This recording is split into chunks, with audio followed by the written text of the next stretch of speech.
me paró por la calle y me dijo, niña, perdona que te pare, ¿tú has pensado ir al programa este de la báscula, donde van las personas gordas? Es que tú has visto estas piernas que tienes. ¿Qué pasa? Que el hambre emocional, la cultura de la dieta se la ha apropiado para venderte. Cuando estás triste, eso es malo. Ahora, que celebres con comida, no pasa nada. Si tienes fucking panza, vas a ser un fracasado. Perdona, Amancio Ortega, que tiene abdominales ese hombre.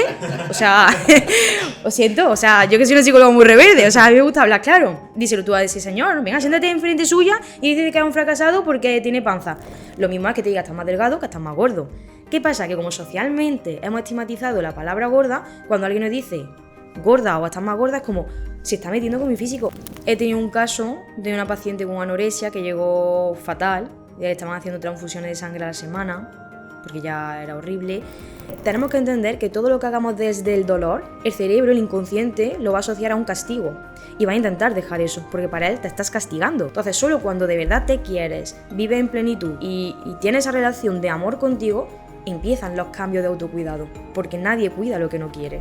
Si yo siento que la persona que está al lado no quiere engordar porque tiene miedo a que la deje, yo me sentiré una mierda de persona. Para mí la felicidad es otra cosa, ¿no? Esconder comida en mi cuarto, darme entre 4 atracones al día. Entonces, hasta que yo no llego a ese seminario y digo, wow, estoy enferma, no pude hacer la siguiente reflexión de decir, me tengo que curar.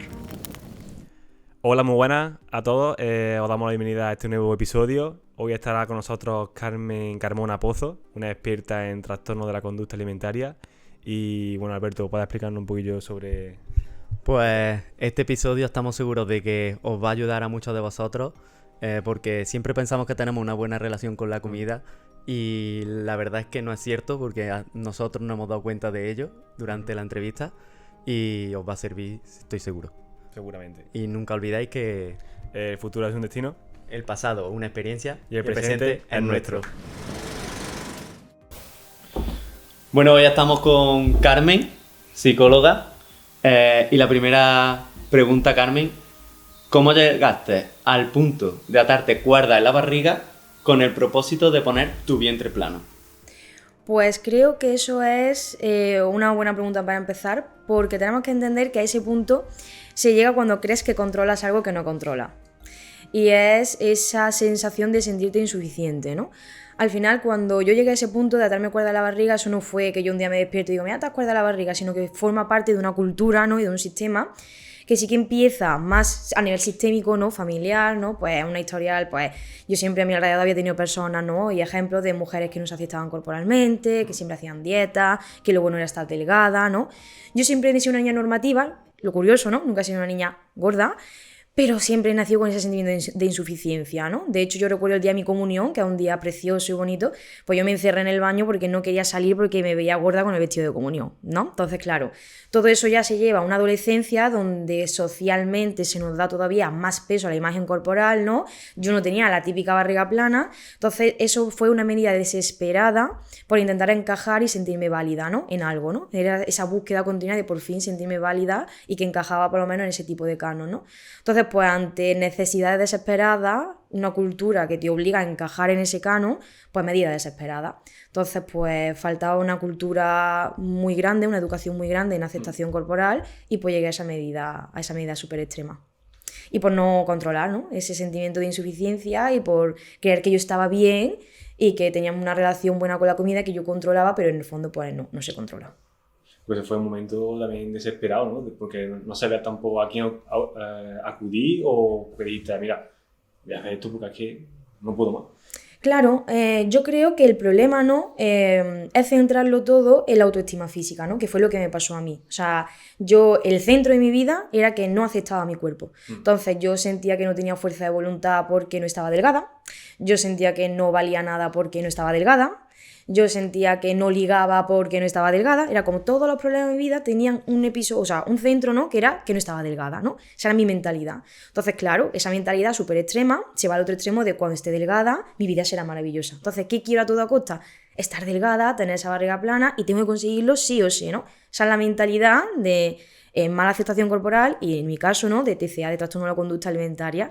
Entonces, claro, era desesperación, ¿no? Una desesperación donde en el fondo sientes tú que controlas, ¿no? Porque es como, estoy haciéndolo bien, estoy haciéndolo todo para encajar y tener esa vida soñada y deseada que solo puede tener una persona con la barriga plana, ¿no? Cuando te das cuenta de que no. O sea, el problema es precisamente eso, ¿no? Que todo lo estás sesgando y todo lo estás centrando a cómo se ve a tu cuerpo, cuando el problema no es ese. El problema es de autoestima, de valía, de educación, de un montón de cosas que es lo que hay que cambiar. Porque al final tu cuerpo cambia, va a cambiar con el paso del tiempo, no tenemos el control absoluto de nuestro cuerpo y lo que sí podemos controlar es cómo tú trates a tu cuerpo, cómo tú te trates y la relación que tienes contigo, ¿no? Entonces ese era el enfoque correcto, pero no era el enfoque que tenía. Sí, sí, al final te obsesionas, ¿no? Con ese cuerpo ideal y te llevas a locura. Total. Con la obsesión. Total, claro, porque ahí tenemos que entender que la obsesión es una consecuencia de un dolor muy grande. Por eso se reivindica tanto que las personas se aceptan y se quieren, ¿no? Y hay gente que no lo entiende, como, pero es que si te aceptas, nunca vas a cuidarte. No, es que el autocuidado es fruto del amor, no es fruto del odio y del rechazo. O sea, cuando tú empiezas una dieta es porque no te ves bien físicamente y partes de un dolor, es decir, no te puedes mirar al espejo o no te sientes bien contigo misma. Entonces, tenemos que entender que todo lo que hagamos desde el dolor, el cerebro, el inconsciente, lo va a asociar a un castigo. Y va a intentar dejar eso, porque para él te estás castigando, porque estás haciendo una consecuencia de un dolor, ¿no? Entonces, solo cuando de verdad te quieres, vives en plenitud y tienes esa relación de amor contigo, empiezan los cambios de autocuidado. Porque nadie cuida lo que no quiere. Para empezar a cuidarnos tenemos que querernos, ¿no? Exacto. Eso me gusta, esa frase me gusta mucho. La aplico mucho en las consultas. La siguiente pregunta sería, más que una pregunta, si nos puedes contar lo que te pasó una vez de que saliste con pantalones cortos, ¿vale? Aquella historia. Buah. ¿Nos puedes contar un poquillo sobre esto? Sí, al final tenemos que entender que Carmen Carmona Pozo, la mujer que soy, viene de una niña muy herida. O sea, yo recuerdo, creo que mis primeros atracones eran cuando era pequeña. O sea, yo me escondía para comer caramelos, me escondía para comer porque a mí se me había enseñado que eso era malo, ¿no? Al final he nacido en una familia que, pues bueno, ha tenido una cultura muy de la dieta muy marcada, una gordofobia muy intrínseca, creo que también era típico de esa época, ¿no? Entonces, claro, yo he nacido en un ambiente así, ¿no? Entonces, ¿por qué es importante que entendamos esto? Porque también tenemos que entender que, claro, yo hasta que empecé a recuperarme, yo no he vivido en paz conmigo misma, ni con mi cuerpo, ni también tenía mucha guerra a nivel interna, ¿no? Entonces, claro, evidentemente, pues, una niña herida, ¿no? ¿Qué pasó? Que yo siempre he sido deportista. Más que deportista, he sido una persona muy culo inquieto y lo sigo siendo, ¿no? Entonces, verdad, que como siempre era muy activa, siempre estaba en algo, ¿no? O estaba en natación, o de natación pasé a flamenco, o ya descubrí el voleibol, que me encantaba, ¿no? ¿Qué pasa? Que el voleibol ya era más en la adolescencia y yo estaba muy acomplejada. Me acomplejaba mi barriga, me acomplejaba mis piernas, lo típico que a las mujeres nos venden que no tenemos que cambiar, ¿no? Que casualidad que todas las mujeres no acomplejen la barriga, no acomplejen las piernas, ¿no? Pues no es casualidad, señores y señoras, ¿eh? Porque todo un sistema se está lucrando de eso, ¿vale? Entonces, pues claro, yo, niña, adolescente, me acomplejaba mis piernas. Claro, estaba apuntada a voleibol, ¿no? Ahí se cruzó en mi vida un entrenador que no me hizo mucho bien, ¿vale? Nos ponían, digamos, como a competir entre una y otra, tal, ¿no? Entonces fomentaba un poco eso. Y claro, yo siempre entrenaba en mallas largas. Siempre entrenaba en mallas largas y mallas largas. De hecho, siempre he tenido las piernas muy blanquitas porque es que no me daba el sol en las piernas. Siempre iba con mallas largas. Pero un día, mi padre me dijo, vamos al Decathlon y miramos pantalones de ropa, tal. Y dije, genial. Y me atreví a comprarme unos pantalones cortos. Y además lo viví con mucho cariño porque me los compró mi padre, fui con él, me los probé. Eran, bueno, unos pantalones donde me sentía cómoda. No eran muy, muy, muy cortos, pero eran cortos, eran chitos. Dije, genial, me los pongo para entrenar. Pues me los puse para entrenar. ¿Qué pasa? Que en el camino hacia mi casa de vuelta, yo me iba en autobús, me bajé en la parada y un ratito andando hasta llegar a casa. Pues andando me paró una señora mayor. Me paró por la calle y me dijo, niña, perdona que te pare, ¿tú has pensado ir al programa este de la báscula, donde van las personas gordas? Es que tú has visto estas piernas que tienes.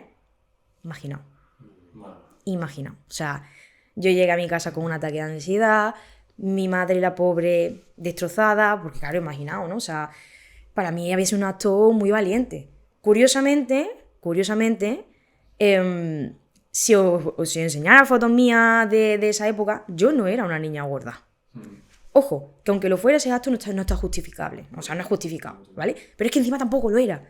Es decir, ¿Por qué quiero remarcar esto? Porque si alguna vez alguien que está viendo este podcast, lo está escuchando, lo está viendo en YouTube, ha pasado por algo así, es súper importante que entendamos que no es por cómo ha sido nuestro cuerpo. O sea, ese comentario describe a la persona que lo emite. Y no sabemos, para empezar, voy a ser muy bruta aquí, si está bien de la cabeza, no lo sabemos.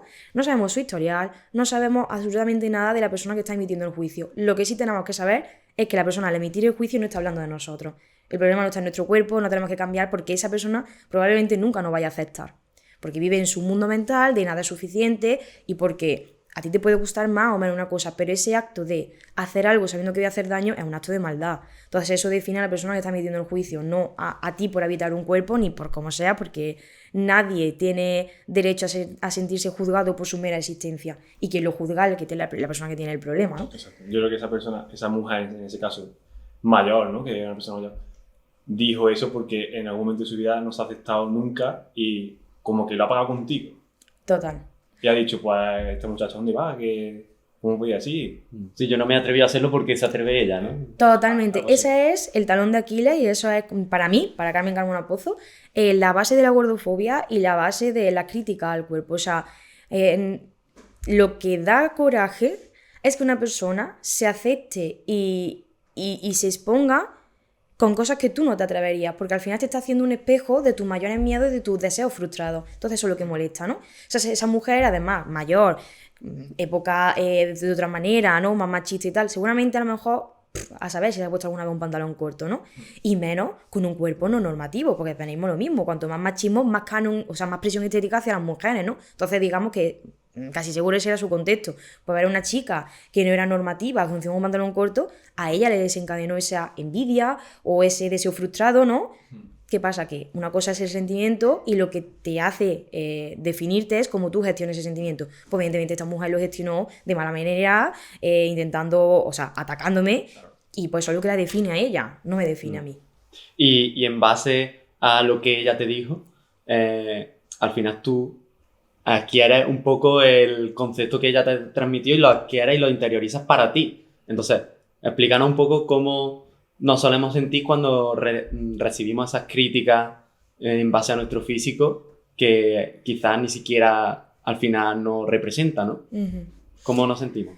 Claro, yo creo que aquí influye muchísimo el trabajo que tengas personal hecho, ¿vale? Y aquí animaría a hacer ese trabajo porque cuanto más trabajes en ti, menos validación vas a necesitar de los demás. Ojo, que esto no quiere decir que vayamos a llegar a un punto donde nos dé igual lo que nos digan. Eso es falso. La persona que dice, a mí no me importa lo que digan los demás de mí, mentira. Eres ser social, o sea, somos seres racionales, emocionales, sociales, somos muy complejos, ¿vale? Entonces, cuando una persona nos critica, ¿vale? De nuestro físico, claro, aquí habría que hacer como una separación, ¿no? ¿Nos está criticando de verdad o tenemos palabras estigmatizadas, ¿no? La típica persona que dice, ay, estás más gorda, porque es un insulto, por eso es criticarnos, porque tenemos estigmatizada la palabra gorda, ¿no? Cuando gorda es un adjetivo, ¿no? Lo mismo es que te diga, estás más delgado, que estás más gordo. ¿Qué pasa? Que como socialmente hemos estigmatizado la palabra gorda, cuando alguien nos dice gorda o estás más gorda, es como, se está metiendo con mi físico. No, te ha dicho un adjetivo. Como si te dice rubia, morena, un adjetivo que también tenemos que entender que es subjetivo, porque es que es un comentario de tu físico. Una crítica subjetiva, es decir, no te está diciendo esa persona cómo tú eres o cómo tú estás, te está diciendo cómo ella te percibe. Exacto. Es su juicio, ¿no? Entonces, ¿qué pasa? Que yo creo que ahí nos sentimos más o menos atacadas o atacados en función de la relación que tenemos con la palabra, con el juicio que nos está emitiendo, el trabajo personal que ya hemos hecho y también lo que nos mimeticemos con ese juicio, ¿no? O sea, lo nuestro que lo hagamos. También influye mucho la persona que nos esté emitiendo el juicio. No es lo mismo que nos critique una persona que nos encontramos por la calle a nuestra madre o nuestro padre, ¿no? Entonces, ¿qué consejo daría yo aquí? Lo primero, hacer una revisión cuando nos critiquen de qué concepto tengo yo de la palabra que se me ha emitido. 2, separarnos un poco, ¿no? Es como esa persona me percibe, no dice nada de mí, dice de esa persona, ¿vale? Además la ciencia ya ha demostrado que de lo que percibimos solo un 20% está procesado por el lóbulo occipital, que es el de la vista, es decir, que de lo que vemos, solo un 20% es lo que vemos, el otro 80% depende de nuestras creencias, nuestro estado emocional, el significado que el cerebro le da a lo que estamos viendo. Efectivamente, por eso entre una misma realidad cada uno la percibe diferente, ¿vale? Entonces entender ahí que la persona lo está percibiendo con su 80%, y volver a mí. Yo qué imagen tengo de mí y por qué esto en mi vida realmente es importante, ¿no? Lo que esta persona me ha criticado realmente importante para mí, ¿en qué es importante? ¿En qué se va a basar mi vida o en qué depende mi vida en función de esta crítica? Esos son los consejos que yo daría. Está muy bien, la verdad. ¿Y qué sucedió en tu vida para que cambiase tu forma de pensar? O sea, que al final hay un punto de inflexión Uh-huh. o algún concepto que viene a tu vida y te hace cambiar. Porque tú has pasado de lo que estabas comentando, de atarte cuerdas en la barriga, a ahora. ¿Cómo ha cambiado? ¿Qué es lo que ha hecho que cambie? Pues mira, esto es algo que nunca he contado públicamente y me apetece contarlo. Claro, yo no sabía que yo estaba enferma, porque el trastorno por atracón no se escuchaba. Había mucho, lo que se escuchaba es que el azúcar era adictiva. Entonces, el azúcar adictiva y si tomaba azúcar te hacía adicto, o sea, eso ya se está desmentido, ¿vale? O sea, que lo siga apoyando, necesita hacer revisión bibliográfica porque se ha desmentido. Y si no, que se vean mis vídeos porque lo diré bastante, pero se ha desmentido. Vale, ¿qué pasa? Claro, yo conocía la anorexia, yo conocía la bulimia, ¿no? Fijaos, uno de los motivos, yo en mi adolescencia tonteé un poco con la anorexia. Ya llegué pues a atarme cuerda a la barriga, comía solo una vez al día y luego intenté pivotar hacia la bulimia. Intenté meterme los dos para vomitar, pero yo fisiológicamente pues no vomito, o sea, no vomito, ¿no? ¿Qué pasa? Que lo que a mí me hizo no llegar a adentrarme más en la anorexia o en la bulimia era pensar en mis padres y en mi familia. Yo decía, es que esto es una enfermedad. Como yo caiga aquí, yo a mis padres me los cargo. O sea, como vamos, yo me imaginaba a mis padres y tener una hija enferma y yo decía, conectaba mucho con su sufrimiento, ¿no? Fijaos qué mala autoestima tenía, que yo no me enfermé porque quería a mis padres, no porque me quería a mí misma. Que el motivo debería ser yo no me merezco esto, ¿no? Pero yo no tenía autoestima en ese momento, o sea, no tenía una autoestima sana y estaba muy mal conmigo, ¿no? ¿Qué pasa? Que claro, era como, vale, línea roja de anorexia, línea roja de bulimia, no se tocan porque yo no quiero, ¿no? Generar eso en mi familia, ese dolor tan grande. ¿Qué pasa? Que yo ahora, yo estudié psicología, ¿vale? La carrera, y en tercero de carrera vienen a darnos un seminario obligatorio sobre TCA. Yo no quería saber nada de TCA. Tenía esa, ¿no? Me generaba mucho ruido, me generaba mucho, ¿no? Claro, venía de esa herida y como yo no me quiero dedicar a nada. Claro, al final era como algo para mí, no quiero saber nada de TCA. Yo no me voy a dedicar a esto ni de broma, esto me parece muy difícil, pero el seminario era obligatorio. ¿Qué pasa? Que en el seminario empiezan a hablar de la anorexia, de la bulimia y sale el trastorno por atracón. ¿Qué pasa? Que yo ahí me di cuenta que yo estaba enferma.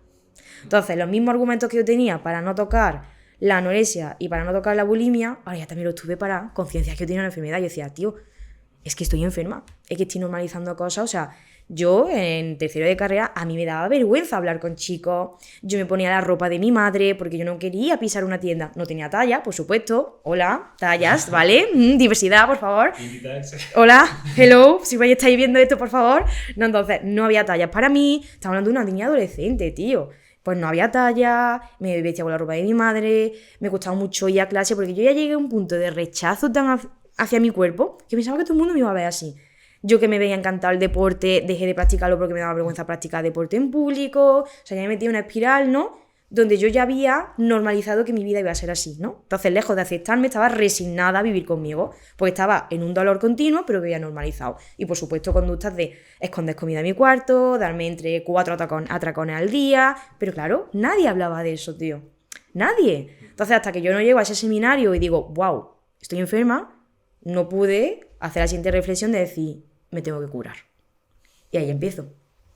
Y ahí o sea, ¿vas por tu cuenta e investigando un poco o vas a terapia, empiezas a ir a terapia para que te ayuden? O... Lo intenté, pero mi opinión, ¿vale? Es que los TCA están muy mal llevados en España.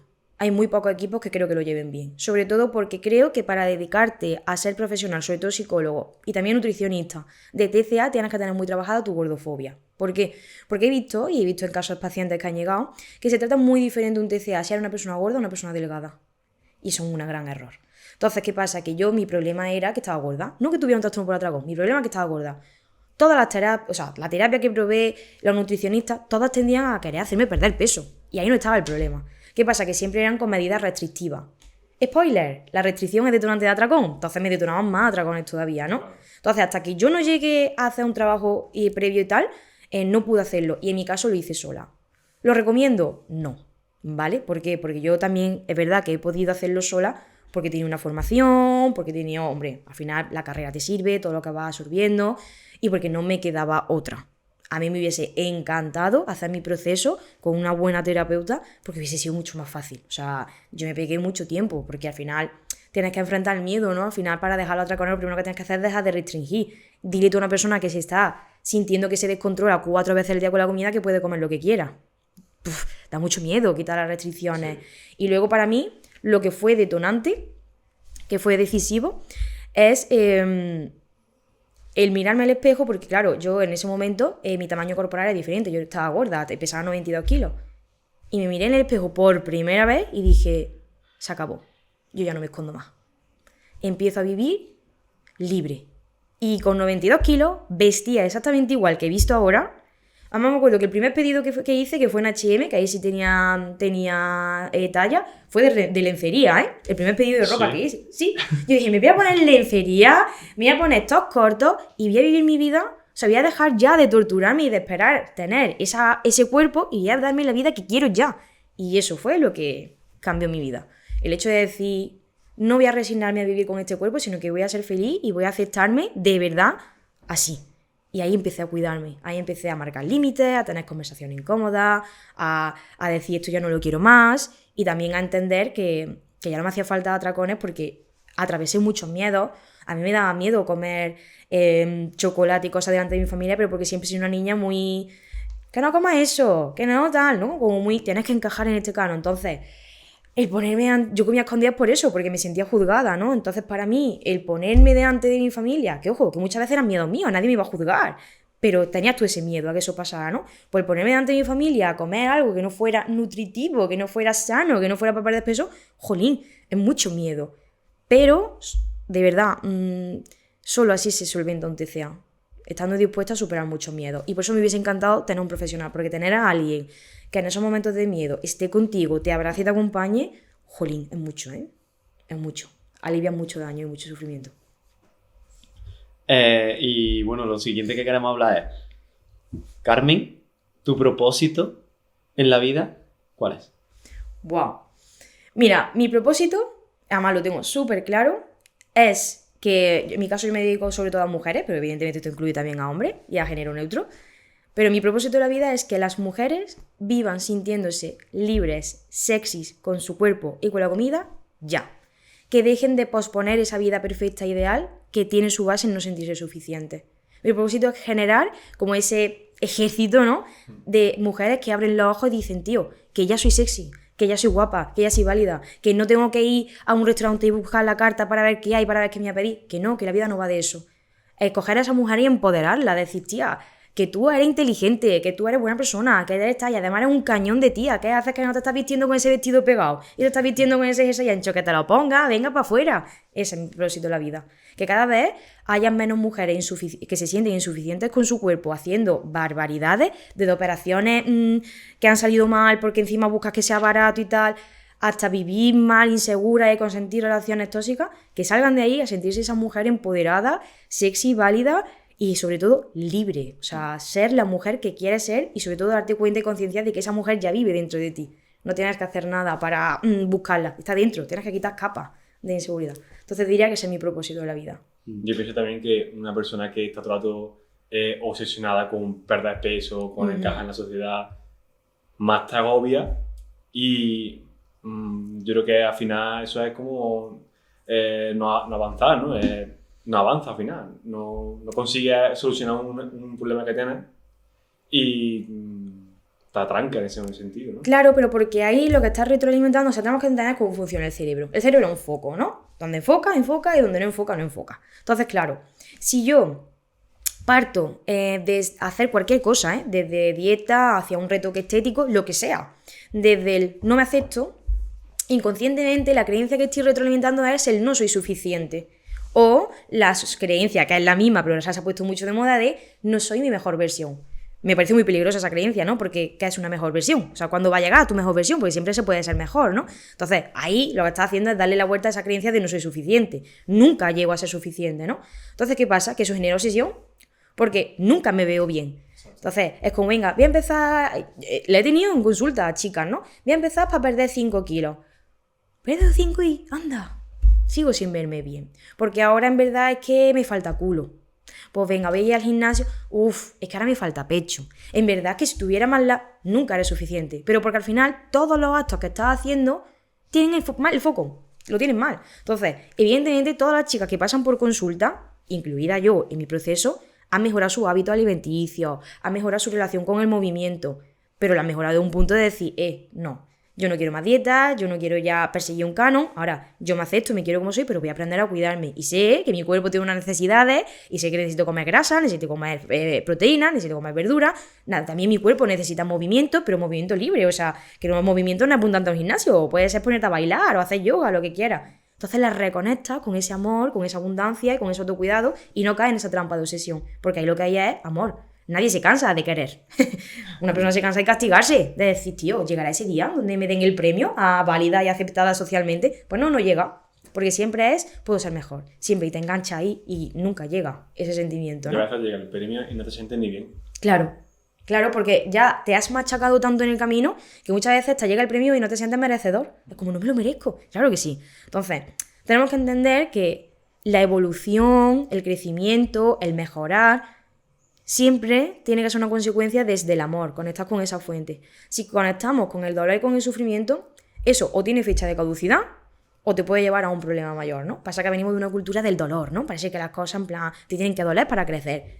No. De hecho ya hay corrientes, incluso educativas, que están viendo que los niños mejoran y aprenden mal cuando los motivas y los conectas con esa fuente de superación más que con el de si no, no vas a llegar, si no, no sé qué, no sé cuánto, no sé qué. ¿No? Todo ese discurso, ¿no? No pain, no gain. Efectivamente. Porque una cosa es el esfuerzo y otra cosa es el sufrimiento. El esfuerzo es, si yo puedo dar hasta 10, quedarme a lo mejor en el 9,5. El sufrimiento es, si yo puedo dar hasta 10, exigirme un 12.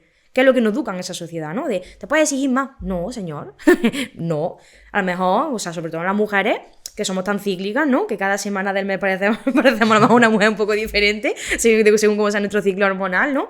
Tenemos diferentes necesidades. Yo, antes de la regla, estoy que me arrastro por el suelo. Pues mi 100% ahí no va a ser el mismo que cuando ya se me acaba la regla y me siento con una energía súper alta. Entonces, tenemos que entender que la flexibilidad invita a la sostenibilidad. La rigidez invita a que eso tenga fecha de caducidad. Yo me quedo con una cosa que has dicho, y es que siempre intentamos buscar nuestra mejor versión persiguiéndola detrás de ella, ¿sabes? Siempre detrás persiguiendo eso. Y realmente siempre tenemos nuestra mejor versión. El problema es que no conectamos con ella. Total. Entonces, en el momento que tú decides conectar con tu mejor versión, siempre estás en tu mejor versión. Totalmente. Eso es el discurso también que yo digo, porque al final, ¿qué es tu mejor versión? O sea, tenemos que entender, y esto, o sea, es ciencia pura y es mecanismo cerebral puro, que para que un objetivo sea posible tiene que ser tangible, no puede ser abstracto. Entonces, ya partimos de la base de tu mejor versión. Bueno, ¿y cuál es?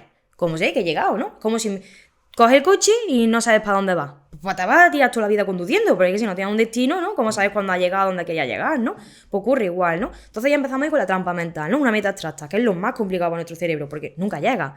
Y luego eso, ¿no? Que al final desprestigias tu versión actual. O sea, tú ahora mismo estás haciendo lo que tienes que hacer de la mejor forma que sabes y que puedes. Entonces, ya eres tu mejor versión, porque mejor no sabes hacerlo.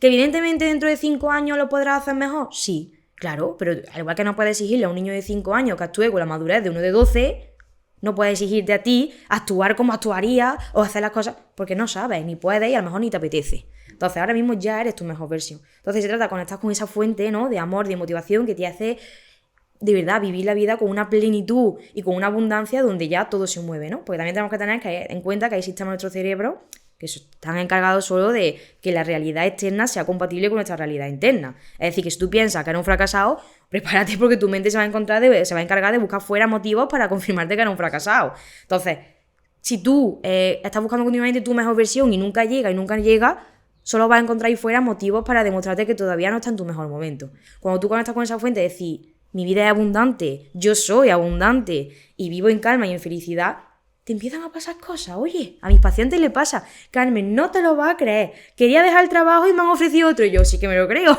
porque ya estás preparada, estás receptiva, tu cerebro está enfocando. Es que el subconsciente es muy potente porque lo que tú te dices a ti mismo tu subconsciente se lo cree. Ujú. Si tú dices que eres muy bueno jugando a fútbol, al final vas a conseguir jugar, no vas a ser Cristiano Ronaldo, ¿no? Ujú. Pero vas a jugar mucho mejor. Si tú crees que tal, te lo crees. Tu cerebro se lo cree. Total. Y sobre todo eso, no es entender a qué hemos venido aquí. ¿Que hemos venido a ser los mejores o a disfrutar bien el viaje? ¿No? Porque si también, bueno, tu misma metáfora, ¿no? Si yo no llego a ser nunca Cristiano Ronaldo y a lo mejor ni llego a ser bueno en fútbol, pero vivo una vida sintiéndome que soy un crack en el fútbol, pues me voy a morir estando a gustito, me voy a morir con una autoestima buena, ¿no? Y a lo mejor eso es lo que importa, ¿no? Un momento. ¿Qué pasa? Que se le ha olvidado suscribirse al canal. ¿Cómo? Pues no, nada. Darle al botoncito de aquí abajo a la izquierda a suscribirse y ya nada. Y no te olvides de darle like. Te dejamos con el episodio de nuevo. Hasta luego. En resumidas cuentas, ¿qué es el TCA? Vale. Aquí yo soy una psicóloga muy rebelde, ¿vale? Entonces te voy a dar la explicación o la definición que se espera escuchar, lo que te voy a decir, la de Carmen Carmona Pozo, ¿vale? Como ya que estamos. TCA, lo que se espera escuchar, trastorno de la conducta alimentaria. Según el DSM-5, ¿vale? Hay como 3 grandes, ¿no? Que son la anorexia, bulimia, trastorno por atracón. Y tiene cada uno sus criterios, ¿vale? Resumidas cuentas, anorexia, grosso es personas que restringen alimentos, comida, ¿vale? Es decir, no comen, ¿vale? Bulimia, personas que se dan atracones pero lo compensan, ya sea bien de manera purgativa, por ejemplo laxantes o vómitos, o de manera no purgativa como me doy un atracón y me voy 3 horas al gimnasio, pero lo compensa, ¿vale? Es atracón más compensación. Trastorno por atracón, solo hay atracón, que ese atracón es comer grandes ingestas de comida de manera descontrolada, pero sobre todo la variable central es el descontrol, ¿vale? Porque nos volvemos lo mismo, que es comer mucho, que es comer poco, ¿no? Ahí ya entramos en prejuicios. Entonces, las personas que comen descontroladamente, ¿no? Y dicen, ¿qué ha pasado? Y luego viene la culpa y todo eso, ¿no? Entonces eso sería un trastorno de la conducta alimentaria. Para Carmen Carmona Pozo, ¿qué es un trastorno de la conducta alimentaria? Más que un trastorno, ¿vale? Es verdad que para hablar de trastorno tiene que haber ya pues esos criterios que se cumplen, una reciprocidad. Pero, ¿qué es un problema, ¿no? Con la comida y con el cuerpo. Vamos a dejar la palabra trastorno, que es muy médica. Para Carmen Carmona Pozo, llevado a la práctica, un problema con el cuerpo es todo aquello que te implique sufrimiento. Si tú ya eres incapaz de irte a comer a un restaurante con tu amigo sin llevarte el tape, ojo, haz clic en terapia, ¿vale? Si tú ya eres incapaz de salir de fiesta porque te limita tu cuerpo, tío, de verdad, dejemos de normalizar conductas que no hacen daño, ¿vale? Esto es como, no hace falta estar ya en un TCA para buscar y pedir ayuda. O sea, todo lo que sea que te genere incomodidad y te prive de esa libertad con tu cuerpo y con la comida, ya mereces ser atendido. Porque tú a este mundo has venido a ser feliz y a vivir libre. Entonces, todo lo que te reste, ya merece ser atendido. Eso es como yo lo definiría. Vale. Ahí me ha sorprendido porque has dicho que la bulimia, dentro de la bulimia, has dicho que no tiene por qué al final provocar vómito o con laxante o algo, sino que ya el hecho de intentar compensar ese atracón ya se considera bulimia. Sí, es verdad que existe la bulimia purgativa y no purgativa, ¿vale? Es decir, las purgativas son las que el acto compensatorio son, pues, echar fuera, por así decirlo, y las no purgativas serían como actos compensatorios más eso, ir al gimnasio e intentar compensarlo, ¿vale?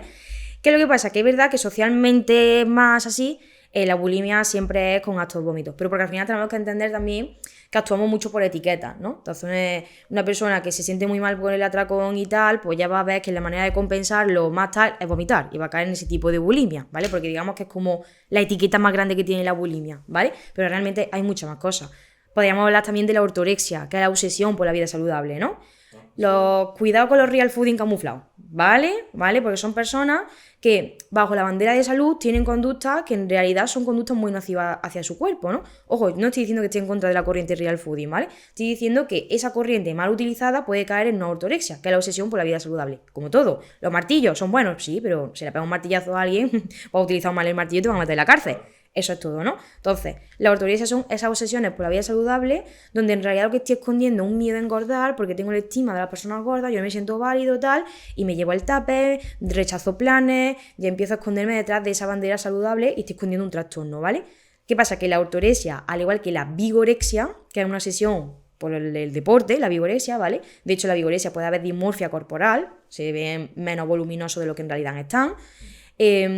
Son trastornos que en el DSM-5 están puestos como trastornos obsesivos, ¿vale? Son obsesión por la comida, obsesión por el deporte. ¿Qué pasa? Que en la práctica profesional yo me he dado cuenta de que siempre una persona que tiene una obsesión con la comida o una obsesión con el deporte, muy raramente su conducta alimentaria no se ve afectada. Entonces, normalmente converge con algún TCA, ¿vale? Es decir, la persona que tiene bulimia está obsesionada con el deporte, o la anorésica, o la persona con atracones, o alguna de estas personas que tiene un problema con la comida también está obsesionada con la comida, ¿vale? Entonces, para mí, yo diría eso, que una cosa es un trastorno médico, pero que si tú ya te notas cositas, ojo. Ten cuidado con eso. Yo recuerdo una etapa en mi vida en la que, por ejemplo, si iba a ir a un buffet libre un día con los amigos o lo que sea, a lo mejor intentaba compensarlo de decir, pues voy sin desayunar, o incluso al día siguiente, pues no desayuno o hago doble sesión de entrenamiento y esto. ¿Cómo podemos identificar si estamos dentro de un TCA o solamente estamos ahora mismo en un mal hábito de conducta, pero sin llegar a ser un trastorno severo? Vale. Lo primero que quiero decirte es que es normal que hayas pasado por ahí porque tenemos todo un sistema que lo promueve. De hecho, tenemos una cultura de la dieta muy anticuada. Y de hecho, yo veo a nutricionistas que promueven eso, ¿vale? De hecho, hace poco tuve una disputa en redes sociales, y la cuento porque la tengo pública, con una nutricionista que además se vendía como nutricionista también, que trabajaba en caso de TCA, que creo que tiene 1 millón de seguidores, y hizo un reto en Navidad. El reto suda el turrón. Porque claro, si comes turrón hay que compensarlo, hay que sudarlo. Tío, es un acto compensatorio. Tu paciente con bulimia hace eso y se lo estamos intentando corregir, ¿no? Entonces, ¿qué quiero decir? Desinformación, 1000. Casos donde va a haber profesionales que te recomienden estas cosas, 1000. Hay buenos y malos profesionales. Hay profesionales que llevan sin leerse un artículo científico 5 años. Claro, cuando ven a la típica chica, ¿no? A la psicóloga esta rubia diciendo que el azúcar no es adictiva, toma hater. Pues no, léete artículos científicos recientes, ¿no? Entonces, promueven esas cosas, ¿no?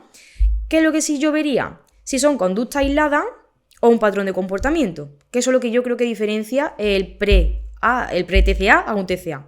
Si tú ya ves que eso se repite en el tiempo y que esas conductas aisladas se convierten en patrones de comportamiento y que cada vez pasa más, pues te estás metiendo en un TCA. Ahora, si son conductas aisladas, ojo, no la desprecies, atiéndela y resuélvela, pero no necesariamente estás cayendo en un TCA, ¿no? Entonces yo diría eso, ¿no? Y luego también buscando información de TCA, ¿no? Al final, si tú lo que quieres ver si tienes de verdad un trastorno, pues dentro del DSM-5 los 3 trastornos se describen perfectamente, tienen sus requisitos y te puedes ver reflejado. Ahora, eso es lo que yo vería así como idea principal. ¿Son conductas aisladas o son patrones de comportamiento?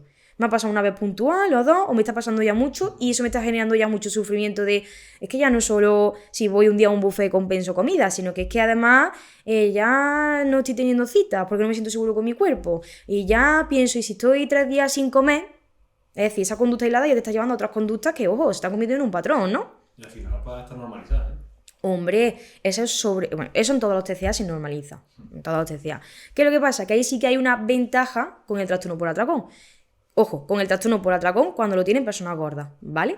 Bueno, incluso también cuando lo tienen personas delgadas, porque como el trastorno por atracón es un descontrol con la comida y la sociedad eso lo tiene tan estigmatizado, la persona se quiere recuperar, ve que hay un problema. Porque es como, a ver si eso me va a hacer engordar y la sociedad no me quiere, ¿no? Entonces como que la persona viene como con muchas ganas de solucionar eso porque socialmente ese trastorno es como, mira, no te lo aceptamos, ¿no? O sea, estás enferma y encima no te aceptamos que estés enferma. Muy duro, ¿eh? Muy heavy, ¿eh? Y si encima tienes un trastorno por atracón y estás gorda, prepárate que la sociedad te va a dar palos por todos lados. Por la gordofobia que hay ahí fuera, ¿no? ¿Qué pasa? Que en el caso de la anorexia y la bulimia, cuando lo tienen personas que son delgadas, creen que es su forma de mantenerse delgada. Entonces no lo quieren solucionar. Ya vienen ahí las creencias de no, yo esto lo controlo. No, yo esto tampoco es para tanto. Yo esto lo normalizo.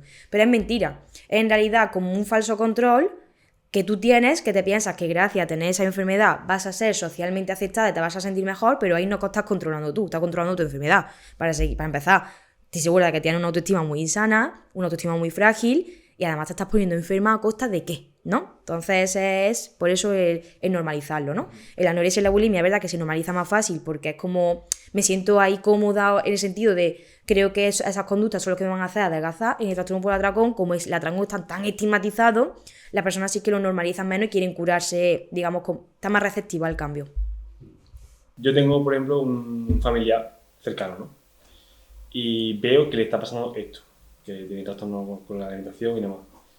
¿Cómo yo, siendo el padre, la madre, el hermano, puedo ayudar a esa persona para que salga de ese ciclo? Eso es algo muy difícil, ¿vale?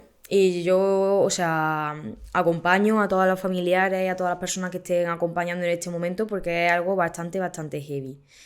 Porque es impotencia. O sea, porque al final la realidad es que la persona que tiene que querer cambiar es la que tiene que cambiar, ¿vale? ¿Qué es lo que yo haría ahí? Lo primero, recomendaría a esta persona que siguiera muchas cuentas de, uno, activistas contra la gordofobia, ¿vale? Diversidad corporal y también profesionales que hablen de esto. ¿Por qué? Porque al final esos son inputs a nuestro cerebro, ¿vale? ¿Qué pasa? Que a lo mejor que esa persona, tú no lo sabes, la persona que tiene ese TCA, y el conflicto, uno de los conflictos que hay debajo, lo tiene con su padre, con su madre, ¿no? Entonces, que su padre le diga, tienes un problema o intenta ayudarle, esa persona lo va a rechazar, ¿no? Ahí, por ejemplo, lo cuento abiertamente, me pasó. O sea, yo muchos de los complejos que he tenido han sido por las circunstancias familiares que he tenido, ¿no? Entonces a mí, que me intentaran ayudar, pero personas de mi familia me generaban mucho rechazo. Y no entendía por qué, y era porque tenía herida. Sí. Entonces, que a mí ahora me quisieran ayudar, pues no, ahora no, porque si yo estaba complejada por la educación que recibí, ahora tú me vas a ayudar, solo que mi inconsciente pensaba, ¿no? Entonces muchas veces esas personas sienten ese rechazo porque tienen herida y le tocan la herida sin darte cuenta, ¿no? Entonces, ¿qué haría yo? Decirle que siguiera a muchas cuentas de diversidad para que esos inputs vengan de una persona como más objetiva, ¿no? Que esa persona llene su mente de una información diferente. Dejaría de hablar de cuerpo y de comida, sea cual sea el caso, ¿vale? Que esto es la anorexia. Tendemos mucho a, por favor, come, por favor, no se habla de comida ni de cuerpo, porque muchas veces, sin querer, la familia potenciamos el problema dándole más atención a la conducta que luego queremos quitar, ¿vale? Porque al final todos buscamos atención, y más de nuestro papá y de nuestra mamá. Queremos atención, ¿no? Entonces dejaría de hablar de comida, dejaría de hablar de cuerpo, intentaría eso, decirle, oye, pues sigue a esta psicóloga que me ha gustado mucho, oye, mira, la croquetamente, Pablo Fernández, María, son activistas muy buenas, ¿no? Animaría a que la siguiera y que la persona vaya entrando en ese bucle de conciencia, ¿no? Creo que esto es los pasos que yo seguiría, ¿vale? Para que esa persona vaya entendiendo que tiene un problema. Al final, si llenamos sus redes, llenamos sus cosas de input de fuera, de esto no es normal, llegará un momento donde la persona diga, tengo un problema y quiero solucionarlo.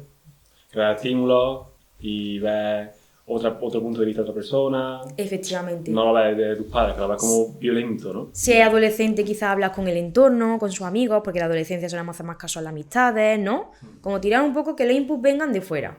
Es lo que yo haría. Vale. Yo creo que lo que has dicho viene un poco a... Nos enfocamos a lo mejor en lo que son los síntomas de la enfermedad, que es la alimentación, el cuerpo, tal, y no nos enfocamos en la raíz, que son las emociones. Uh-huh. El por qué estamos así es porque mentalmente nos falla algo. Uh-huh. Entonces, yo creo que podríamos hablar un poco de qué es el hambre emocional, porque al final estamos así porque tenemos hambre emocional, ¿no? Uh-huh. Entonces, ¿qué es y cómo se genera esa conducta? Me ha encantado tu pregunta porque va muy ligada al mito del hambre emocional, ¿vale? ¿Por qué? Porque, para empezar, tenemos que entender que el hambre emocional es un hambre que nunca se va a ir. Es decir, es un hambre necesario, real y que no se puede ir. ¿Por qué? Porque al final el hambre emocional es, digamos, tener emociones en tu relación con la comida. ¿Qué relación tenéis en vuestra vida donde no haya emociones? Pues ninguna. Pues ninguna. ¿Qué pasa? Que el hambre emocional, la cultura de la dieta se la ha apropiado para venderte. Cuando estás triste, eso es malo. Ahora, que celebres con comida, no pasa nada. Vamos a ver, con la comida celebramos, con la comida conectamos con recuerdos. ¿A quién no le ha pasado eso de comerse un guiso y recordarle al guiso de su abuela que le hacía, tal? O ver de repente un puesto, yo qué sé, de comida pakistaní. Ay, me recuerda, voy a comérmelo porque me recuerda cuando fui a Pakistán de viaje y tal. Lo típico que vas por la mezquita y ves el turrón y la almendra, dices, tú huele a feria. Eso es decir, la comida no deja de ser estímulo y nos conecta con el placer, nos conecta también con muchas emociones, con muchos recuerdos. Tenemos emociones cuando comemos, señores y señoras. ¿Qué pasa? Que eso viene de un patrón de comportamiento muy antiguo. Es decir, evidentemente, tú te coges un libro de la dieta del paleolítico, ¿no? Y claro, es que comían nada más que carne cuando cazaban y estamos preparados para eso. Bueno, señores, es que hemos evolucionado, es que la cultura ha evolucionado, ¿no? Yo esto siempre lo comparo igual con las relaciones sexuales. ¿Por qué? Porque además se ha visto que los circuitos cerebrales que activa el azúcar son muy parecidos a los que activan las relaciones sexuales, ¿no? Entonces, como si ahora viene una persona y te dice, mira, tengo un problema, que es que yo ya no solo tengo relaciones sexuales cuando quiero tener hijos, también los tengo cuando me apetece. A ver, señor y señora, pues claro. Y hoy en día tenemos métodos anticonceptivos. ¿Por qué? Porque hemos entendido que aunque antiguamente solo se chingaba, hablando mal y pronto, para tener hijos, hoy también podemos hacerlo por placer y disfrute. Pues con la comida pasa igual. Que sí, que antiguamente solo se cazaba un ñu y te comía el ñu, ¿vale? Pero hoy en día existen supermercados, existen comida, evidentemente en sitios privilegiados, no en todos los lugares del mundo.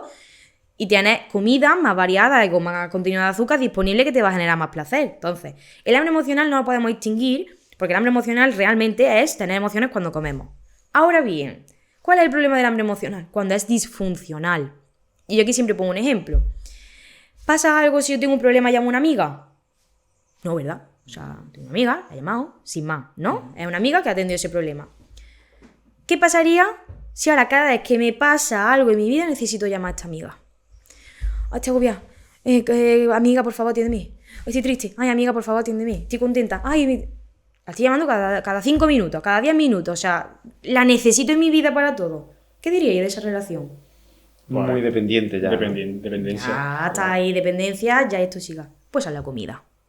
Que yo en determinados momentos sea consciente de que estoy triste y me apetece comerme chocolate porque eso tiene serotonina y me va a pegar un chute, no es malo. Ahora, que yo en todas las emociones necesite la comida para gestionarla, esa es el hambre emocional disfuncional. Ahí es donde hay que poner atención. ¿Pero por qué? Porque muchas veces cuando utilizamos la comida como herramienta para gestionar todas las emociones, lo que hay ahí es, primero, un miedo a atravesar la emoción y dos, que nos estamos perdiendo lo que en el fondo anhelamos. Pongo un ejemplo muy clave. O sea, estoy triste y lo que me apetece es un abrazo. Pero ni siquiera llego a la conciencia que necesito un abrazo porque meto en medio la comida y anestesio la emoción. ¿Vale? En vez de decir qué siento, qué me pasa y qué necesito, me anestesio esa emoción con comida. Entonces, ¿cuál es el problema? El problema no es que coma o no coma. El problema es que te estás privando de lo que en el fondo tu corazón anhela, lo que esa emoción necesita, ¿no? Entonces, ese es el hambre emocional disfuncional. Pero ojo, no significa que una persona que gestione bien las emociones ya nunca vaya a comer por emociones. Claro que no. Yo llevo recuperando muchos años y yo sigo celebrando con comida. Y yo mi comida preferida es una hamburguesa. Y cuando como una hamburguesa parece que literal estoy teniendo un orgasmo. Vamos, me encanta, Me encanta comer y disfruto con el chocolate. Y yo, tengo una gestión emocional bastante buena y no tengo hambre emocional disfuncional. Pero claro que voy a disfrutar. O sea, de hecho el azúcar activa, o sea, roza esos puntos de serotonina, de dopamina, te hace sentir gustito. Entonces, pues claro que te va a provocar gustito, ¿no? Y eso no significa que no comas verdura, que no comas fruta, que no tenga una buena capacidad de gestión emocional, sino que tenemos que entender eso, que el hambre emocional es real, existe, hay que atenderlo, pero hay que tener en cuenta que la comida no puede ser nuestra única herramienta para gestionar emociones porque ya nos vamos ya a lo disfuncional. Y en base a esto, ¿crees que la alimentación intuitiva es una buena estrategia o a lo mejor está un poquito sobrevalorada? Para mí es la mejor. O sea, lo siento, pero sí. O sea, ¿pero por qué? Porque al final la alimentación intuitiva, claro, como venimos de una cultura tan controla y tal, ¿no? Hablamos de alimentación intuitiva, la gente sí piensa que, claro, comer lo que quieres, comer todos los días donut. No. Si yo cuando digo comer de todo, tú piensas en comer un donut todos los días que tienes una ansiedad por el donut que flipa. Porque a mí me dices comía atracones, cuando yo me pasaba, ¿no? Tienes que comer lo que quieras y claro, yo se me venía a la cabeza pues todo eso que es de lo que me privaba, ¿no? Porque mi cerebro está en modo restrictivo. Voy a quitarle las restricciones. Mi cerebro va a decir, sí, claro, la tonta esta lleva 20 y pico años restringiéndome, ahora me dices que puedo comer de todo. Mentira. Y te pide, ¿no? Para ponerte a prueba. Te pide las cosas de las que la has estado privando para ver si de verdad se las va a dar, ¿no? Cuando ya pasa esa fase péndulo, a mí yo ahora hablo de comer de todo y en mi cabeza es que no hay categoría de alimentos. A mí una persona dice alimentación intuitiva, comer de todo y a mí se me viene la fruta, la verdura, se me viene la proteína, se me viene el azúcar, comer de todo. Entonces, si tú cuando dices comer de todo te vas al donut, es que tienes una ansiedad por el donut que flipa. Y sabes que si te permitieras comer, comerías donut. Eso es lo que te está pasando. Entonces, amiga, atiende tu ansiedad, porque te estoy diciendo comer de todo. No te estoy diciendo comer un donut todos los días. ¿Vale? Entonces, ¿qué es la alimentación intuitiva? La alimentación intuitiva realmente es volver a conectar con nuestras señales de hambre interna, con nuestros mecanismos internos. Y no solo con las señales de hambre interna, sino también implica un autoconocimiento de cómo funciona nuestro cuerpo, cómo funciona nuestro organismo, para saber detectar las necesidades que tiene. Yo, por ejemplo, pongo un ejemplo que se me acaba de ocurrir, que es buenísimo. Yo tenía una paciente, claro, evidentemente yo con mi chica desestructuramos cosas, ¿no? Quitamos cultura de la dieta, quitamos tal, y ahora nos encaminamos hacia una alimentación intuitiva donde aprendemos a escuchar el cuerpo. Pues tenía una paciente que llegó y me decía, Bueno, esta chica, ya empezamos reestructuración, conecta con tu cuerpo, qué señales de hambre tienes, quédate saciada, no me pases hambre, ¿no? Pues todos los prejuicios de la cultura de la dieta, fuera. Pues llegó una vez a consulta y me dijo, Carmen, ¿sabes qué me está pasando? Que me cuesta dormir por las noches. Digo, ¿sí? Dice, sí. ¿Y sé por qué? Porque no estoy gastando, necesito movimiento. ¿Qué pasó? Que empezó a hacer actividad física. Sí. Cosas que a lo mejor no había conseguido ni con entrenadores ni con tal, su cuerpo se lo pidió. Pero porque el cuerpo sabe, o sea, es que tenemos un ego tan grande que creemos que controlamos nuestro cuerpo cuando nuestro cuerpo funciona perfectamente y sabe qué necesita y cuándo lo necesita.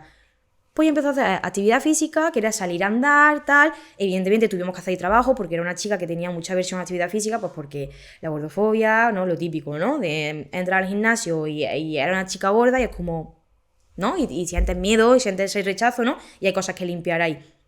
Pero una vez que las limpias, tú ya entras en esa inercia y sabes que el cuerpo te pide agua y sabes que... Y si el cuerpo te pide azúcar, se lo da y no pasa nada. Entonces, la alimentación intuitiva consiste en eso, en quitar todo el ruido que te separa de saber escuchar e interpretar las necesidades reales de tu cuerpo. Y necesidades reales son todas, ¿vale? Recordemos que somos cuerpo, mente y corazón. Va a haber necesidades emocionales, va a haber veces donde lo que te apetezca sea pues comer pizza porque la disfrutas y te apetece placer. Pues ole, vale, genial, no es incompatible con que también comas verdura, con que también sea alimentación intuitiva, ¿no? Donde todo tiene cabida, pero estás sincronizando todo el rato con esas señales de tu cuerpo y sabes atenderlas y respetarlas y honrarlas. Es que al final somos animales, dentro de animales primitivos tenemos ahí.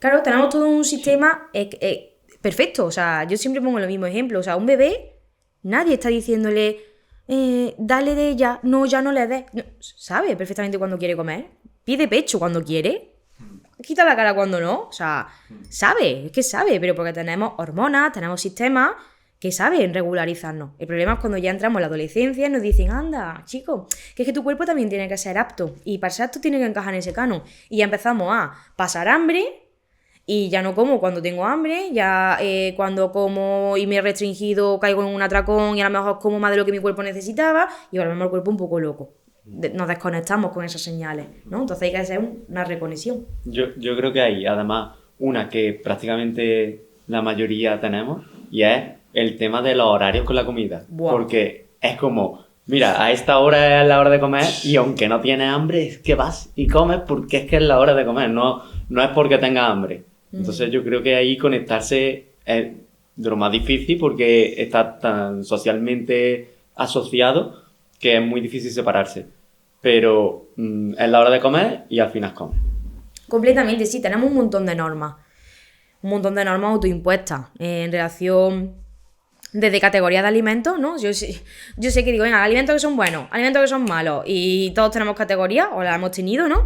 Y casualmente los alimentos malos son los que no engordan y los alimentos buenos son los que no engordan, ¿no? O sea, para que no veamos ahí el prejuicio mental. Y sí, justamente también ese es uno, el de los horarios, ¿no? Sí que tenemos que tener en cuenta que existe un tipo de hambre que descubrí hace no mucho, que se llama hambre práctica. Y es comer cuando no tengo hambre, pero sé que ya están muchas horas sin comer y no quiero llegar muerta de hambre por la noche, ¿vale? Los típicos que dicen, pues mira, es que tengo... A mí, por ejemplo, me ha pasado, yo había veces al mediodía que no tenía mucha hambre, pero luego empezaba a trabajar a las 4 y terminaba a las 9. Entonces sabía que comía al mediodía o iba a llegar a las 9, que me iba a doler la barriga y todo, ¿no? Entonces, pues, como en ese momento, aunque no tenga hambre, me pongo en mi caso, pues mi proteína, mi grasa, mi tal, mi hidrato, como, me sacio y ya sé que puedo aguantar esas 5 horas de trabajo que van a ser intensas. Entonces, un tipo de hambre práctica. Pero eso también lo pone en práctica la alimentación intuitiva. Ese es el autoconocimiento, es decir, tío, no tengo hambre, pero yo me conozco y sé que 5 horas sin comer voy a llegar muerta de hambre. Pues prefiero, ¿no?, gestionarme ahora y luego comer, no llegar con ese hambre tan agudo. Y claro, coger una estrategia al final para que cuando llegue el punto de voy a comer no diga, uff, me como la nevera entera, todo lo que haya. Claro, porque además ese también es uno de los grandes mitos, ¿no?, con el hambre emocional. Confundimos muchas veces el hambre emocional con el hambre fisiológica, en el sentido de... Eso me da mucho coraje, te lo tengo que reconocer. Los típicos posts de, si es hambre emocional, es hambre fisiológica. Si te pide azúcar y tal, es hambre emocional. No, a veces es fisiológica. ¿Por qué? Porque tenemos que tener en cuenta que nuestro cuerpo no es tonto. Y si yo llego con mucha hambre, mi cuerpo, ¿qué va a decir? Tenemos deuda energética, me debes energía. ¿Qué nos va a pedir? Alimentos de energía rápida, azúcar o hidrato. O sea, no lo va a pedir. Entonces, muchas veces cuando llegamos al final del día con tanta hambre y comemos cosas con hidratos, es que tiene hambre emocional. No, tengo una hambre fisiológica desatendida desde hace muchas horas. Y lo he desatendido tanto que ahora mi cuerpo lo que quiere es energía rápida ya. Y mi mente lo asocia a azúcar e hidratos. También hay que influye mucho el historial y la relación con la comida, la educación que tengas desde pequeño, ¿no? Pero claro, entonces, eso es hambre fisiológica, pura y dura, tienes hambre. Pasa que ya lleva tu hambre a un punto tan extremo que a tu cuerpo lo que te pide es energía rápida, por favor, dame comida ya. Entonces, no es hambre emocional porque comas dulce, no. El hambre emocional es algo más complejo y el hambre fisiológica también. A mí me pasa una cosa que a ver si que nos puedes responder tú. Yo sufrí ansiedad, ¿no? Y ya haremos, la he apaleado y demás, y la llevo bien. ¿Qué pasa? Que en el momento de la comida estaba pensando en comerme esto rápido, no sé por qué, pero lo pensaba, digo, y no disfrutaba de la comida, estaba más pensando en terminar la comida. ¿Algún consejo me puedas dar o un consejo que puedas decirnos a todos? Claro, es que en la ansiedad y la comida hay como que diferenciar. Una cosa es ansiedad volcada en la comida, que ese sería ese hambre emocional disfuncional, tengo una emoción y la vuelco, y ansiedad por la comida. La comida me genera ansiedad o yo tengo ansiedad cuando como, ¿no? Ahí lo que te daría es empezar a practicar técnicas de mindful eating, es decir, centrarte en lo que estás comiendo, ¿vale? Es decir, hacer ese esfuerzo, ¿vale? Por comer de manera lenta, disfrutándolo, conectado. Incluso hay ciertas herramientas, o sea, ciertas técnicas como cuando ves que estás por la mitad del plato, suelta los cubiertos. Y para, ¿me está gustando? ¿No me está gustando? ¿Cómo me está sentando? ¿Tengo más hambre? ¿No tengo más hambre? Y vuelve a coger los platos, ¿no? O sea, los cubiertos. Otra técnica que te recomendaría, intentar que haya menos estímulos posibles. ¿Por qué? Porque si yo estoy comiendo y viendo la tele, a mí yo no estoy conectada con nada. Y encima, ¿qué tenemos en la tele al mediodía? Este ha matado a no sé quién, este se ha peleado con el otro. Nos estresan, ¿no? Entonces, ¿qué pasa? Que yo creo que ahí en tu caso, ¿no? Cuando las personas tienen ansiedad generalizada y comen tan rápido, es porque van acelerados. Y además le dan muy poca importancia al momento de la comida. Es como, venga, tengo que comer rápido que tengo que ponerme a hacer lo siguiente. Entonces, ¿de qué se trata ahí? De bajar el ritmo. Esforzarte por bajar el ritmo. Y trabajar lo que salga ahí. Esa herida de que si no, no me siento productivo, no soy suficiente, trabajarlas, ¿no? Pero, sobre todo, patrón conductual que cortaría él, obligarte a parar el ritmo. O sea, comer despacio. Y si para eso te tienes que echar pocas cantidades y llenando del plato más veces, hazlo. Pero intenta saborear lo que estás comiendo e intenta estar conectado. A veces he hecho eso. Por ejemplo, había un plato de lasaña y me echaba un poquito. Me gustaba, otro poquito. En vez de hacer así, echar el plato entero. Genial, porque así en trozos pequeños te obliga a que la experiencia sea un poco más lenta y más pausada. Te centras en lo que estás comiendo. Eso es. Entonces es lo que yo recomendaría. A mí me pasa bastante. O sea, ahora mismo en mi día a día muchas veces, y me ocurre sobre todo cuando no tengo hambre. Cuando no tengo hambre, me siento en la mesa y es como, me lo quiero quitar de en medio porque estoy comiendo sin hambre. Ya. Y es como, empiezo a comer súper rápido. Y muchas veces mi pareja me dice, ya estás sin hambre, ¿no? O sea, es que ya me ve y me dice, ¿qué pasa? ¿No tienes hambre? Y digo, hostia, que estoy comiendo muy rápido entonces, ¿no? Y dice, sí. Y digo, vale, pues entonces me voy a parar un poquito, voy a comer más lento y también intentar ser consciente de que debo de parar, porque es otra cosa que me pasa a mí mucho y es que si hay comida en el plato, no me lo puedo dejar, porque es como, no lo va a tirar, hay que comérselo. Eso está muy relacionado con lo que comentaba antes de los actos restrictivos que has tenido, porque claro, al final tu cerebro ha entrado un poco en crisis, es decir, cuando ha querido no lo ha tenido, entonces es normal que ahora cuando veamos comida, que sea como nos vayamos un poco ahí, ¿no? De no puedo parar, ¿no? Esa sensación de me lo tengo que acabar, ¿no? Entonces, ¿hay que te recomendaría? Para empezar, no sé actualmente si hay actos conversatorios o no, lo eliminaría o lo reduciría, y luego, claro, creo que todos tenemos que hacer un esfuerzo por entender que la alimentación es una forma más de honrar nuestro cuerpo. Entonces, aunque no tengas hambre, si estás comiendo para hacer uso de esa hambre práctica, no decir, tengo que comer porque tal, estás honrando a tu cuerpo. Entonces, dale la atención y el cariño que necesita, porque al final le estás dando a tu cuerpo el placer, saciedad y nutrientes que le estás dando las herramientas para que construya. Entonces, lo estás honrando. Entonces, vivirlo de esa manera, ¿no? En vez de con ese concepto, me lo tengo que quitar rápido porque tengo que hacer otras cosas y esto no es importante, como, tío, es mi momento para darle a mi cuerpo ese momento de atención, energía y devolverle un poco lo que está haciendo. Es que al final con la alimentación lo que estamos haciendo es devolverle energía para que siga haciendo por nosotros. Es decir, tío, cuerpito, llevas desde las 7 de la mañana en planta, te has puesto para allí, has soportado estrés, has soportado ansiedad. Cariño, toma, energía para que puedas seguir viviendo, ¿no? Entonces, ves la alimentación de ese punto, como que esos momentos son de honrar a tu cuerpo, que está ahí y ha estado ahí desde que nazcas hasta que te mueres y vas a soportar y has soportado seguramente muchas cosas, ¿no? Entonces, intenta darle la vuelta y mirarlo de esa manera. Te voy a hacer una pregunta a ver qué piensas. Seguramente conoces a Yado en redes sociales. ¡No me digas! ¿Qué piensas de su frase típica de con una fucking panza? Era una mierda, digamos. Eso. Así que cuando un bajito. Mal y pronto. Mal y pronto. ¿Qué piensas sobre ese comentario o esas cosas que se dicen en redes? Pues pienso que es marketing. Sinceramente, yo también sé de marketing, sé que hay que polarizarse para tener muchos seguidores y para tener esa mansión, ¿no? A costa de vender, pues si quieres vender mucho tienes que ser muy polar. Pienso que lo que hace es marketing, la verdad.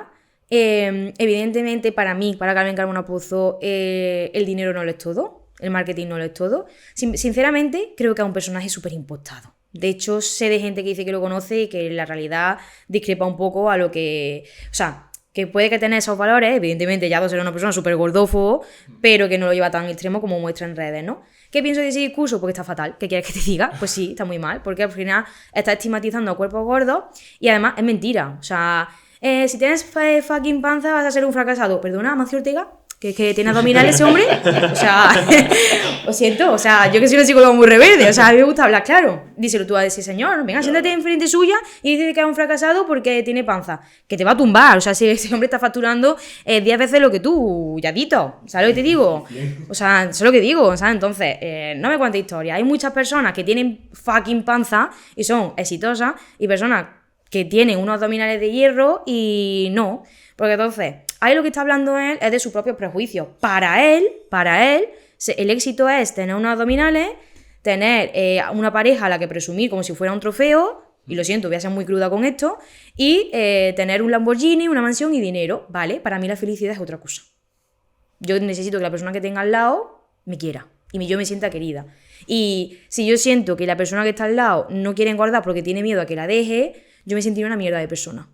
Para mí la felicidad es otra cosa, ¿no? Entonces, creo que es un discurso que está haciendo mucho daño, creo que está polarizando mucho la sociedad, entonces la está llevando a unos radicales, a unos extremos, donde se está creando esa corriente, ¿no? De yavistas, ¿no?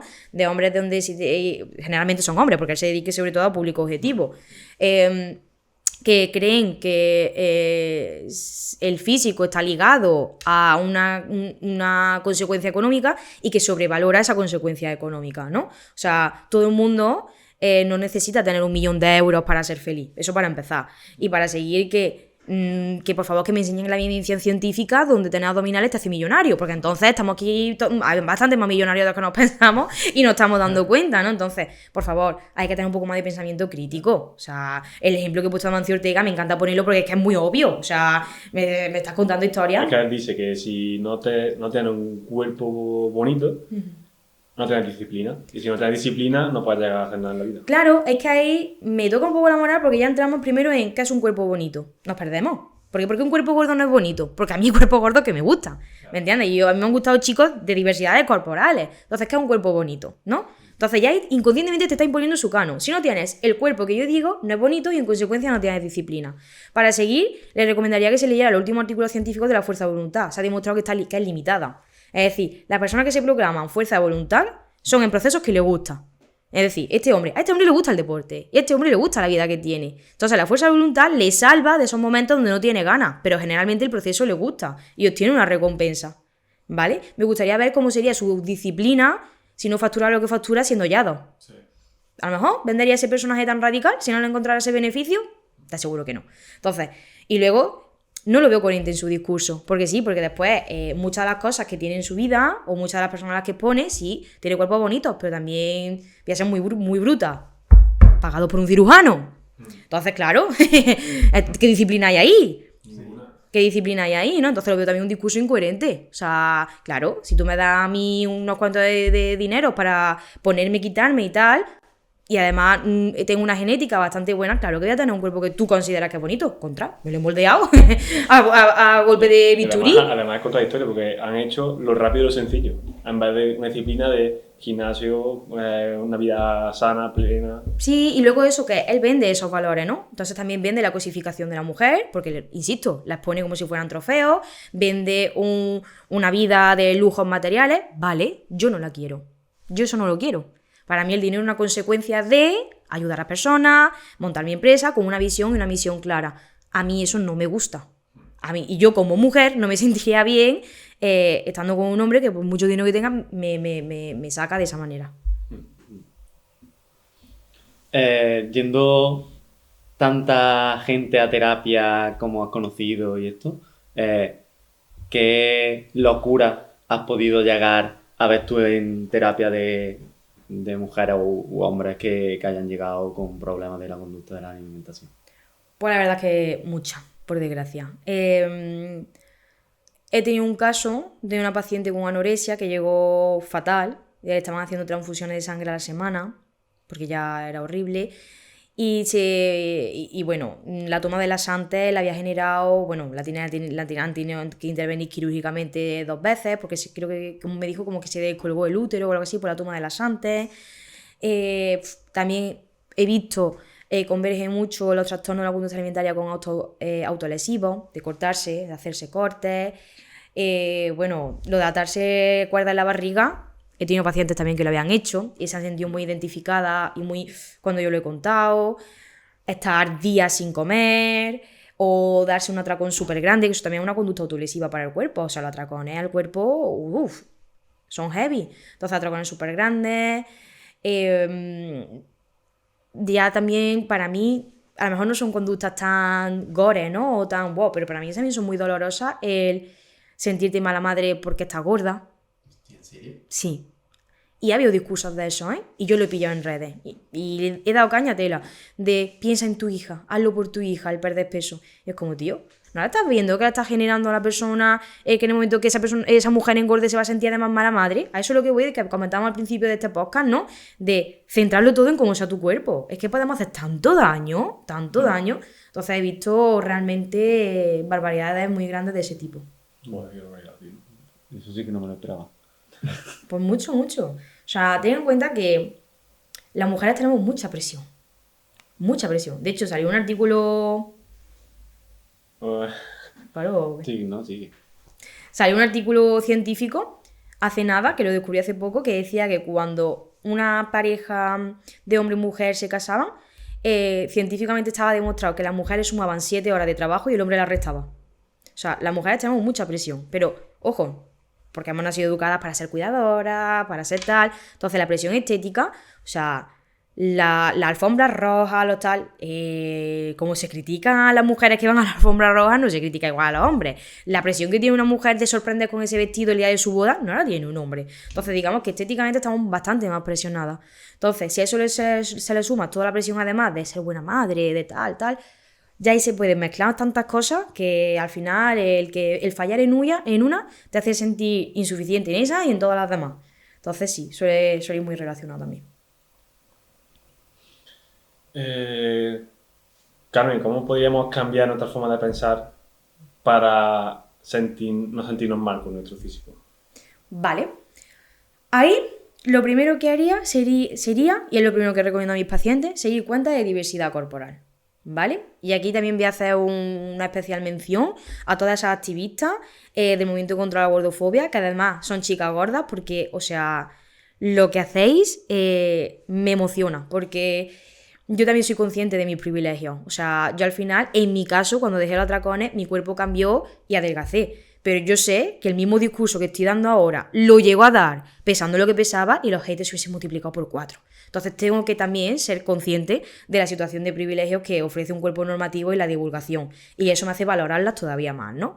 Entonces, eso para empezar. Entonces, seguiría cuenta de diversidad corporal. ¿Por qué? Porque al final hay también aquí una corriente, ¿no? De es que eso es fomentar la obesidad, ¿no? Les pones cuerpo así. No, señores. O sea, la obesidad, en caso de que sea una enfermedad, que ya se ha visto que es factor de riesgo para enfermedades, es una enfermedad producida por hábitos. Hábitos que puede tener una persona delgada y una persona gorda. Una persona fomentaría la obesidad si sale diciendo tenéis que no comer verdura, no os mováis, no hagáis deporte. Eso es fomentar la obesidad. Una persona que expone su cuerpo, lo único que está haciendo es ponerlo y decir, existo, me vas a ver en la calle y existen cuerpos como los míos, ¿no? De hecho, eso pasa mucho con famosos que sí que tienen enfermedades reconocidas, como por ejemplo adicciones. Y lo ves haciendo campañas publicitarias y tú no ves a un famoso, por ejemplo, Matthew Perry, que murió hace poco, el actor Chandler de Friends. Tú no lo veías y decías, quiero ser alcohólica. No, tú veías a Chandler hacer una campaña publicitaria y decías, mira Chandler, existe, está ahí, ¿no? Bueno, existe, el personaje no, pero Matthew Perry sí, ¿no? Entonces lo ves y simplemente exponer un cuerpo es visibilizarlo, no es fomentar. Ahora, cuando un cantante, una persona, coge un micro y dice, chavales, fumad porros, chavales, meteros la droga, ahí se está fomentando unas conductas malas. Pero simplemente por exponerse y decir, este es mi cuerpo, no se fomenta nada. Pasa que lo tenemos tan estigmatizado que una persona gorda nos provoca rechazo, ¿vale? Entonces, seguiría a muchas cuentas de diversidad corporal para acostumbrarnos a ver diversidad corporal, y eso nos va a hacer también tener como un abanico más grande de que hay tipos de cuerpos diferentes, ¿vale? Además, yo siempre pongo especial hincapié en tu mayor defecto, búscalo en redes. Es decir, yo eso se lo trabajo mucho con mis pacientes. Es que yo lo que más me acompleja de mí es que no tengo pecho. Ponte a seguir muchísimas modelos que no tengan pecho, que tengan igual o menos que tú. Te vas a acostumbrar a ver belleza. Es que el concepto de belleza es tan diferente que el ojo se acostumbra, ¿no? Entonces, diversidad corporal. Segundo, leer mucho sobre gordofobia, estima de peso, porque conforme vas leyendo, y aquí os recomendaría un libro buenísimo, que son 10 gritos contra la lucha, 10 gritos contra la gordofobia, conforme más vas leyendo, tanto para hombres como para mujeres, te das cuenta de lo manipulados que estamos, tío. O sea, es como, ¿en serio? Y eso ya te saca una vena rebelde, ¿no? Una vena de decir, yo ya esto por aquí no paso más por el aro, ¿no? Y leer mucho sobre esto y sobre todo también el informarse bien, por favor. De verdad, esto se lo pido a mis haters, os quiero, adoro, pero por favor, leer un articulito científico aunque sea, ¿vale? O sea, antes de comentar, leer, tío, informar un poco, decir, esto es lo que yo pienso, pero si esta persona está diciendo lo contrario y además me está enseñando detrás, en pantalla verde, el artículo científico que se ha leído, por lo menos me lo voy a leer, ¿no? Porque la ciencia evoluciona. Y de verdad, nos damos cuenta de que tenemos tantas verdades dadas por hecho, como la adicción al azúcar, que solo viene que se han hecho estudios con ratas, que cuando investigas y ves y comparas artículos, ves también quién financia esos artículos, entiendes tantas cosas. O sea, hay una teoría que se llama The Obesity Paradox, la paradoja de la obesidad, que todavía está en prueba, ¿vale? Se han demostrado algunas cosas y otras no, que lo primero que descubrió es que la mayoría de artículos que en Estados Unidos demostraban que la obesidad estaba relacionada con enfermedades mortales estaban financiadas por las empresas más grandes de seguros privados de Estados Unidos. ¿Por qué? Porque como hay mucha gente gorda, si yo te digo que si estás gordo la vas a palmar pronto, me compro un seguro. Entonces, tío, es que hay que investigar mucho antes de emitir una opinión así porque sí. Entonces, eso es lo que yo animaría, a leer, a informarse, a decir, voy a cuestionarme, ¿no? A mí eso es lo que me encanta de la vida, es decir, voy a dar por hecho que no tengo razón, a ver qué me encuentro, ¿no? Entonces, ponte en ese... baja el ego, acepta la humildad, es decir, voy a aceptar que hoy no tengo razón, a ver qué encuentro. Voy a buscar cosas diferentes, personas que hablen diferente y cuestiónate, tío, que hemos venido para eso. Ahí esa es la evolución. No es hacerte 5 barpees a las 5 de la mañana. La evolución está en que puedas aceptar que lo que tú consideras verdad absoluta puede no serlo tanto. Y abrirte, a bajarte el ego, a bajarte esa capa y decir, voy a ver, ¿no? Pues, bueno, como última pregunta, ¿no? Y como otra pregunta, y como estamos en este podcast del presente nuestro, ¿sientes control de tu presente? Sí, o sea, 100% no. En el sentido, a veces se me escapa, ¿no? Entramos en la rueda, ¿no? De tengo que hacer, tengo que, y todo el tengo que siempre futurista. Pero justo en este momento de mi vida, estoy en un momento siento que estoy en de los mejores momentos de mi vida. He hecho mi terapia, pues soy psicóloga, pero voy al psicólogo, he trabajado en muchas cosas. Y sí que desde hace tiempo en mi vida descubrí que los 2 valores base, en los que para mí son la base de mi vida, y lo van a ser yo creo que siempre, es la paz mental y el disfrute. Que lo que yo haga, que las relaciones que yo tenga, que todo lo que yo haga de mi corazón me dé paz y me permita disfrutar de la vida. Si no tengo eso, me planteo revisarlo o eliminarlo. Entonces, es verdad que yo mi paz y el conectar con mi presente lo suelo cuidar mucho. Y si ya veo que tengo mucho ruido, ya me empiezo a inquietar y es como, venga Carmen, ¿qué necesitas? ¿Necesitas irte un fin de semana a la playa? ¿Necesitas desactivar las notificaciones del móvil si te entra gente no darte cuenta? ¿Qué necesitas? ¿No? Porque eso también a las personas que nos dedicamos a redes nos pasa mucho. Desvirtualizamos nuestra vida. Pensamos que nuestra vida está ahí, en el móvil, y no. O sea, el hater que me critica está criticando un vídeo mío que ha visto a esa Carmona Pozo y además dentro del área laboral. Es un 5% de mi área laboral, las redes. Eso es lo que está criticando ese hater. Pero mi vida está en los abrazos que le doy a mi sobrino, en los momentos con mi familia, en los momentos con mi amiga, en los momentos de soledad conmigo misma. Esa es mi vida. Y ahí el hater no tiene nada que hacer. ¿No? Totalmente. Y bueno, por último, dinos dónde podemos encontrarte o qué estás haciendo últimamente y no sé. Pues la estoy liando muy parda. Estoy cambiando muchos conceptos de muchas cosas, pero bueno, como me defino como una psicóloga rebelde, ¿a quién se le ocurre, no? Haber construido esa marca. Pues nada, me podéis encontrar, por supuesto, en Instagram, en TikTok y en YouTube, pero en YouTube ahora mismo estoy subiendo poquito. Todos tienen el mismo nombre de usuario, Carmona Pozo Carmen, no me comí mucho la cabeza, me podéis encontrar ahí. Y nada, en mis redes subo mucho de mi día a día, ¿vale? O sea, me gusta una psicología muy cercana, entonces subo fotos mías, subo reflexiones, pero también el 90% es contenido de psicología aplicado sobre todo esto, al trastorno de la conducta alimentaria. Hablo mucho de gordofobia, hablo mucho de los problemas con la comida y por supuesto, trabajo de ello. Entonces atiendo, la mayoría de personas son chicas, pero también a chicos, por supuesto, personas que tengan problemas con la comida, problemas con su cuerpo, ya sea TCA o algo que les genere incomodidad y quieran resolverlo. Así que me podéis encontrar por ahí. Estoy haciendo programas sobre todo ahora para atracones, que son una pasada, donde hay apoyo familiar, hay sesiones individuales de terapia, hay sesiones individualizadas con una nutricionista. Hay también masterclass de otras profesionales, sexólogas, estilistas, entrenadoras personales y además también hay una comunidad que se forma que es bastante potente. O sea que hay programas ahí muy chulos, muy interesantes que si estáis pensando ya acabar con esto mucho más rápido de lo que pensáis y ponerle fin, veniros para acá que tenemos soluciones muy rápidas. Carmen tiene la solución. Totalmente. Pues nada. Pues Carmen, yo me sentí aquí como en una terapia, digamos. Me he sentido muy bien, me gusta, hablando de estos temas y va a servir mucho para toda la gente que nos está viendo. Y nada, yo encantado de haber estado aquí contigo. Muchas gracias por todo. Muchas gracias a vosotros por invitarme. Muchas Muchas gracias. Vámonos Carmen, yo tengo de una tapeo. pregunta, ahora que tú ya estás grabando la cámara. Es verdad, tío, aprovecha. Venga. Tengo dos, en realidad. Venga. ¿Pero te quieres poner aquí en el brasero? No, no hace falta. Lo único que quiero es que me la conteste a mí, pero si queréis que se grabe en la cámara. Ya está. Ay, yo te quería preguntar, ¿qué hay de cierto en el hecho de que quieras comer por aburrimiento? Pues bastante. ¿Es verdad? Sí. ¿No es verdad? Sí, o sea, es verdad, sí, es verdad. Si te aburres y comes, estás comiendo por aburrimiento, si no, no. ¿Puede entrarte hambre por aburrimiento o hay algo detrás de todo lo que tú has contado? Es que realmente el comer por aburrimiento es ese hambre emocional disfuncional, porque el aburrimiento es un sentimiento. Entonces, realmente lo que tienes que saber es gestionarlo. O sea, el aburrimiento no te pide comida, el aburrimiento te pide que hagas algo que te entretenga. Entonces, es un sentimiento más. Estoy aburrido, me siento apático, ¿qué me apetece? Pues en verdad lo que me apetece es ver una serie, en verdad lo que me apetece es escribir a un amigo o tal, o me apetece comer, ya está, estoy aburrido, pero soy consciente de que estoy comiendo por aburrimiento. Siempre que haya conciencia, no va a haber descontrol y siempre que haya conciencia no va a haber nada disfuncional, porque eres consciente de lo que estás haciendo. Y luego, otra pregunta, es conforme lo que ha dicho antes Tony de la ansiedad que tenía y todo eso. Yo hace unos años tuve un periodo en el que no me apetecía comer nada, a lo mejor le daba...